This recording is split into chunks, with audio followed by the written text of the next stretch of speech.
millions de dollars. On connaîtra les résultats du vote en fin de journée.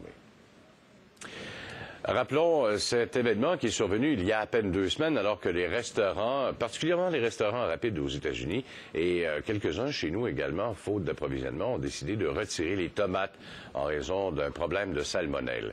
Eh bien, il y a une entreprise qui se spécialise justement dans la décontamination des fruits et légumes. Daniel Larrivé est président de Thomas Pur. Il est avec nous pour nous en parler. Monsieur Larrivé, bonjour. Bonjour. Bon, parlez-nous un peu de votre entreprise et surtout du problème de salmonelle. On peut l'éliminer, mais c'est pas le seul problème qui existe dans le domaine de l'alimentation. Effectivement, c'est pas le seul problème. Par contre, conscient des problématiques de tout ce qui peut arriver au niveau contamination aujourd'hui, Thomas Pur se spécialise dans la décontamination qui peut arriver, faut comprendre, dans n'importe quel, dans tout le volet de la culture jusqu'au moment où le produit se retrouve en magasin.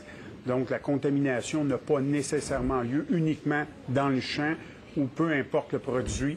La contamination est possible à tous les niveaux de la chaîne alimentaire. La chaîne alimentaire. Bon, votre travail à vous, ça consiste à quoi exactement? Nous, à la base, ce qu'on fait, c'est qu'on prend des fruits et légumes en vrac et on débactérise, on lave, on trie, on débactérise le produit.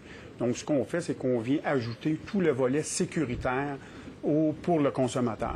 On a mis jusqu'à maintenant nos produits sur le marché du service alimentaire, pour lesquels, dans les chaînes de restauration, dont la chaîne Subway, on a entendu parler la semaine dernière, les gens achètent déjà dans un concept où les produits sont lavés et débactérisés, justement pour éviter des problèmes de contamination éventuelle. Bon.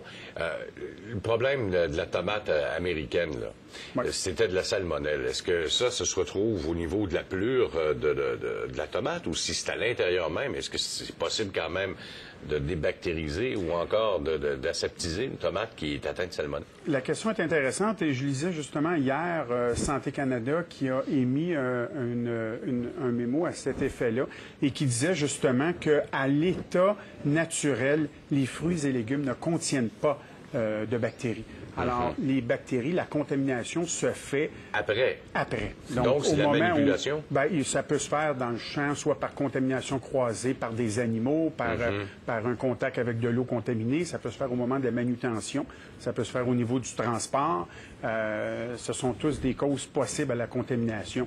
Peu importe le produit, que ce soit un produit de champ, que ce soit un produit de serre, que ce soit un produit biologique, il n'y a aucun produit qui est exempt ou qui échappe aux problèmes de contamination. Alors vous, c'est vous qui rentrez en ligne de compte à ce moment-là. Comment ça fonctionne exactement? Moi, par exemple, j'ai un restaurant. Est-ce qu'il faut que je fasse affaire avec vous pour faire, non pas, peut-être pas stériliser, mais au moins enlever tout ce qui n'est pas désirable pour l'être humain dans Jusqu'à maintenant, on a mis effectivement des produits sur le marché qui sont distribués par une chaîne de distributeurs qu'on a. On couvre à peu près toute la province de Québec, principalement dans les chaînes de restauration rapide où le projet a débuté.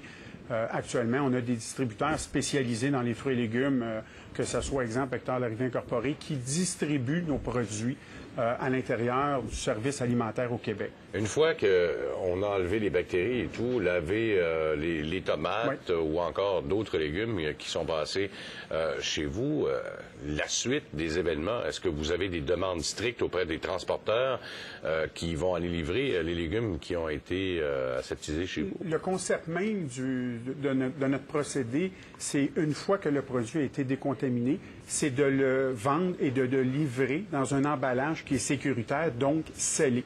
Ça, c'est tout le procédé qui est là. Alors, évidemment, quand le restaurateur actuellement reçoit notre produit, il reçoit un produit qui a été lavé, débactérisé, dans un emballage qui est scellé. Alors, jusqu'à temps où le consommateur, le restaurateur, reçoit le produit, tant que l'emballage n'a pas été déchiré ou ouvert, le produit est tout à fait sécuritaire. Alors, c'est une raison pour laquelle on le voyait, d'ailleurs, où votre employé scelle carrément les légumes, etc. C'est la seule façon... Il n'y a pas 56 manières. Là. Absolument. Est-ce qu'on utilise des produits chimiques ou autres méthodes pour enlever ce qui n'est pas désirable? Bien, ce qui est intéressant, c'est qu'on a été en mesure de développer une technologie où actuellement, tous nos procédés sont tout à fait écologiques. Il n'y a aucun produit chimique qui est C'est mis quoi, ou utilisé. sans vous dévoiler vos secrets, l'ozone ou encore... Je vais vous avouer, présentement, on est dans l'installation finale d'une nouvelle technologie pour laquelle on est en instance de demande de brevet. Malheureusement, je ne peux pas vous parler de la technique comme telle. Je comprends ça. Mais vous comprendrez que... Mais je peux vous affirmer, par contre, que partout à l'intérieur de nos installations, on respecte le côté écologique. Bon, on est content de savoir qu'il y a au moins des gens qui s'occupent de ce genre de problème-là ici, chez nous, et que ça se fait très bien. Merci beaucoup, M. Larrivé. Merci beaucoup. M. Daniel Larrivé, qui est président de Thomas Pur. Rapidement, là, un avis aux automobilistes. Les piétons prennent la possession de la rue Sainte-Catherine à compter d'aujourd'hui et pour tous les